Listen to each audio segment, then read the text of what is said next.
Happy New Month, ladies and gentlemen. Welcome to the month of February, the month of love. As you can see, we are wearing red. This is Sports BUSSTOP, and I am Lisa, your sports talkative, and I'm always not alone. I'm here with my home girl. Absolutely. My name is Nengi Enes. You can call me the Sports Amazon. And like she said, Happy New Month, everyone. It's the month of love. I know we are wearing red, but... and then it's also my birthday month.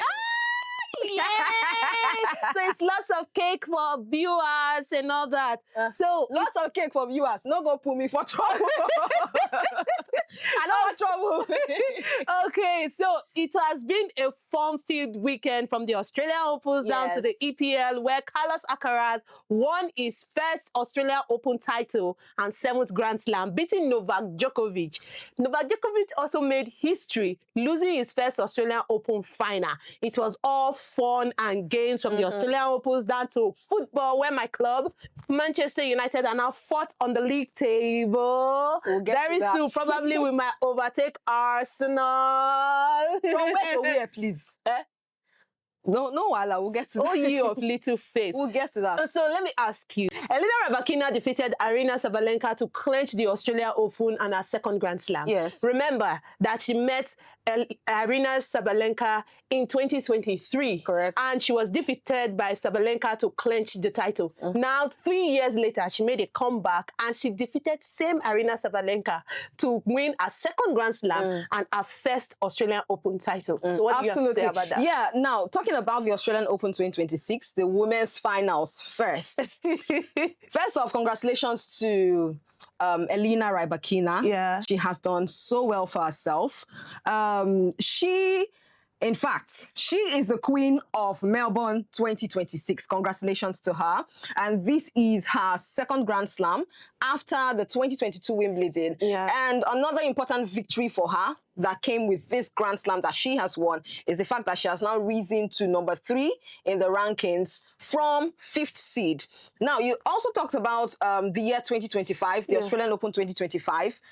In that Australian Open, that's in 2025, she was kicked out in the 4th round by Madison Keys, who eventually went on to defeat Aryna Sabalenka in the finals and bagged that title.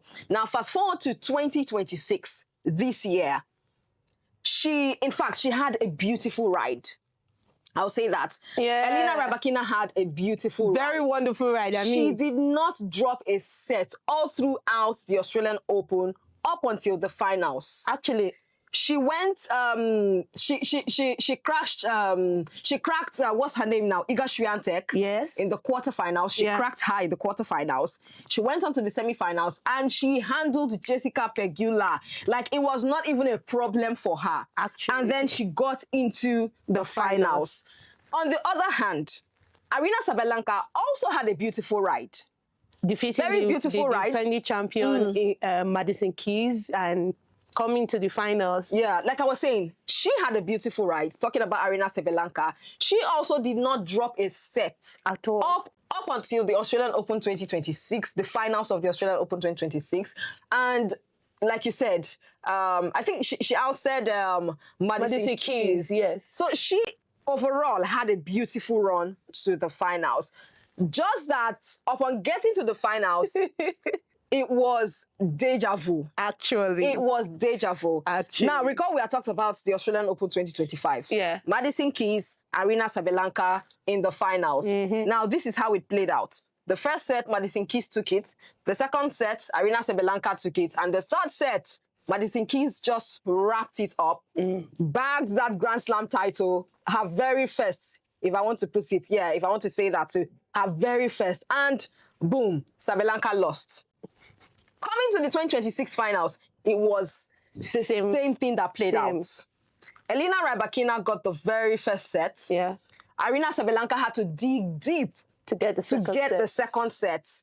And then the third set, Rybakina just said, you know what? Let's just give it a wrap. I need it. You know, I need give it a wrap. She wrapped it up. She concluded. She closed it up and got her very first Grand Slam title for the Australian Open. And let me tell you something. This is what makes that victory very sweet. Actually. It is the fact that she came from 3-love down Yeah. to get the third set. Yeah. And like you also stated, I feel like it also makes the victory sweet because 3 years back in 2023, they were in the same position. Arena Sabalenka took it. Yes. And then this year, Rybakina. and if you watch how they have been able to climb, there's been this back and forth. Actually. From 2023 till this year 2026, it is either Sabalenka or Elena Rybakina. When it comes to the Wuhan Open, Beijing, the WTA finals, it is just either Sabalenka or Elena Rybakina. 2025 also, in the WTA finals, she won the WTA finals, talking about Elena Rybakina. So that's just been this back and forth. Overall, I am glad that Rybakina, you know, wrapped it up. She has the very first Grand Slam in the Australian Open. It's a big win. Actually. So really moving on to the men's singles. My boy, Carlitos, as we call him, defeated Novak Djokovic. But there's something, I have lots of respect for Novak, right? Novak was in the generations of the Rafael Nadal and the Murrays and Roger Federer. Now, there was rivalry, like real rivalry. A very real big rivalry. Then moving down, there were the likes of the Medvedevs, Zverevs, and the rest. Now they say he's now in the next gen. Meeting Carlos Alcaraz, somebody who looked up to him, and getting defeated, you know, when I followed the match, actually, Novak Djokovic was really on fire in the first set. He won the first set, but everywhere just blown. it was quick. That was quick. And I was like, oh my God, this man is just going to defeat my Carlos Alcaraz. Actually, I pray. I prayed. But in the second, third, and fourth set, Carlos Alcaraz came back to show determination and what being a young blood is all about. Defeating Novak Djokovic in the 3 straight sets. Clinching his first Australian Open title and 7th Grand Slam, thereby completing a career Grand Slam at the age of 22. He's the second youngest to do it. The first youngest is Serena Williams at the age of 21, and he's the first male to do it at the age of 22. I can't really recall the name, but there was a male who did it at the age of 23 years and some days. I mean, it was just close to that 23 years birthday. I've forgotten the name. If I recall, I would, you know, say it out. But then, to be honest, congratulations to Carlos Alcaraz. The way you said it, it's like you don't like my guy. Now, let me get there. Let me get to that part. Usually, I was expecting a Carlos Alcaraz versus Yannick Sinner final. So you can understand why. I can understand why. No, but that would have been a very epic final. This is because I haven't gotten enough, and I cannot get enough when it comes to Alcaraz and Yannick Sinner final. That's a rivalry that we're going to be seeing for a very long time. And also, as tennis fans, you know how intense, you know, that rivalry is, that matchup is. It's very intense and thrilling to watch. So we cannot get enough. And I know we're going to be seeing it for a long time. A very long time. But then again, breaking it down to the men's finals, Carlos Alcaraz versus Carlos Alcaraz versus Novak Djokovic. Congratulations to Alcaraz, like you said. He has now become the youngest male tennis player in history to complete a career slam. A career slam, which is maiden win in Melbourne at 22 years old. So it is safe to say that's a 22 years old living his dream. What were you doing when you were 22? No, don't ask me. Do you know I thought about that, but I was not going to say it here. I said that question. I said, oh boy, 22. We have different destiny. Hallelujah. We have different destiny. I thought about it, but I said I will not say it here. We have different destiny. Yes. We have different paths. So I'll just be following my own. But then, like I said, you also want to talk about Carlos Alcaraz's journey in the Australian Open 2026. It was a bit of a smooth ride for him.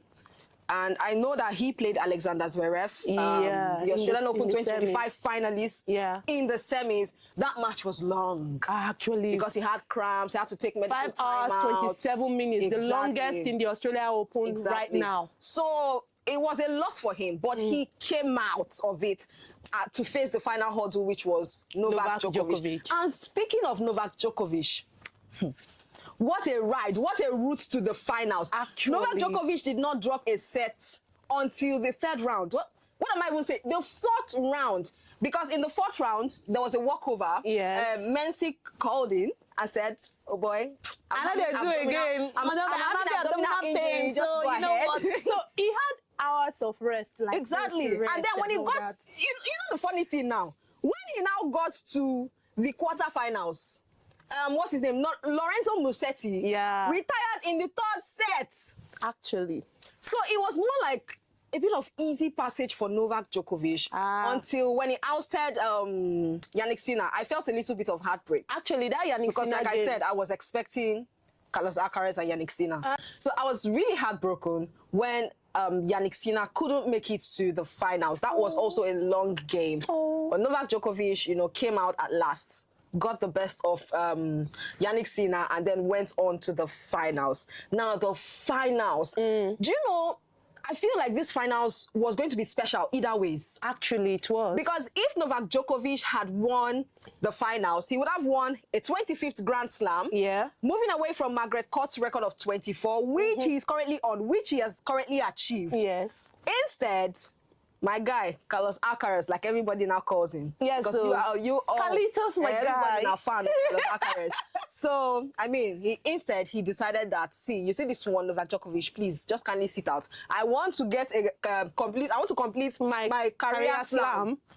And then he did it. Having already won the US Open, the French Open, and the Wimbledon twice. Yeah. So this is a huge milestone for Carlos Alcaraz. Congratulations once again. And also, it was also a record, actually, because this is the first Australian Open that Novak Djokovic, finals, actually, first Australian Open final that Novak Djokovic is losing in a long time in any Australian Open finals. This is the first time he's losing, and he lost to Carlos Alcaraz. Anyways, congratulations to Alcaraz, congratulations to Rybakina, and all fans of tennis. Congratulations to you guys. Whoever you were supporting, they did well. I enjoyed myself following the Australian Opens, and I guess she enjoyed herself as well. Absolutely. So this is where we're going to be calling it a wrap.